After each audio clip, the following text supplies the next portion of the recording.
Hello दोस्तों, सत्यमेव जयते नानिरंत सत्येन पंथा विततो देवयानः येना करम त्रयस्यो याप्त कामो यंत्र ततः सत्यस्य परम विद्यानमय।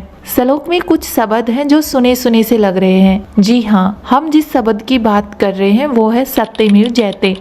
आज हम बात करेंगे हमारे भारत के राष्ट्रीय प्रतीक अशोक स्तंभ पर लिखे सत्यमेव जयते की कि यह शब्द कहाँ से लिया गया, क्यों लिया गया, इसका मतलब क्या होता है, यह एक शब्द देश पर क्या प्रभाव डालता है। आपके इन सभी प्रश्नों के उत्तर इस वीडियो में मिलेंगे। तो चलिए शुरू करते हैं। सत्यमेव जयते, जैसा कि नाम से ही इसका अर्थ स्पष्ट होता है, सत्य की जीत। देश के राष्ट्रीय प्रतीकों के बारे में हम बचपन से पढ़ते आ रहे हैं, जैसा कि हमारा राष्ट्रीय झंडा तिरंगा है, राष्ट्रीय गान जन गण मन और राष्ट्रीय गीत वंदे मातरम है, राष्ट्रीय पशु बाघ और राष्ट्रीय पक्षी मोर है, राष्ट्रीय फूल कमल और राष्ट्रीय फल आम है। इस तरह हमारा राष्ट्रीय प्रतीक चिन्ह अशोक स्तंभ है।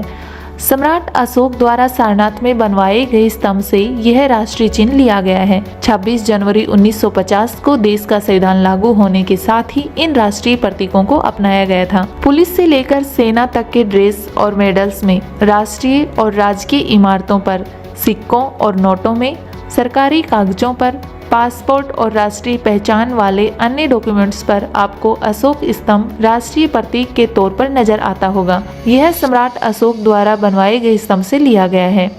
राष्ट्रीय प्रतीक में इस स्तंभ पर 4 शेर होते हैं, लेकिन सामने से 3 शेर ही नजर आते हैं। सामने धर्मचक्र बना है और एक घोड़ा और बैल भी बने हुए होते हैं। हम आते हैं इसके आदर्श वाक्य सत्यमेव जयते पर, जो भारत देश का आदर्श वाक्य है।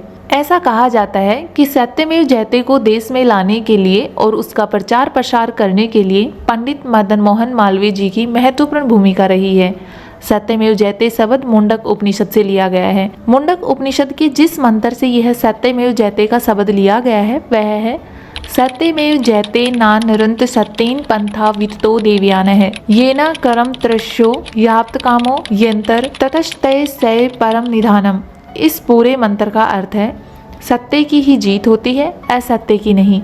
सत्य के द्वारा ही देवों की यात्रा पथ पर विस्तृत हुआ। यही वह रास्ता है जिससे होकर सभी की इच्छाएं पूरी हो सकती हैं।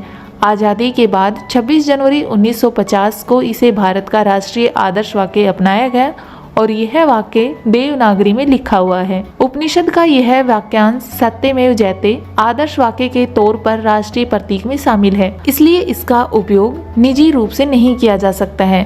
यह अशोक स्तंभ के नीचे दिखाई दे सकता है। भारतीय नोटों और सिक्कों में भी राष्ट्रीय प्रतीक अशोक स्तंभ के साथ यह आदर्श वाक्य छपा हुआ होता है।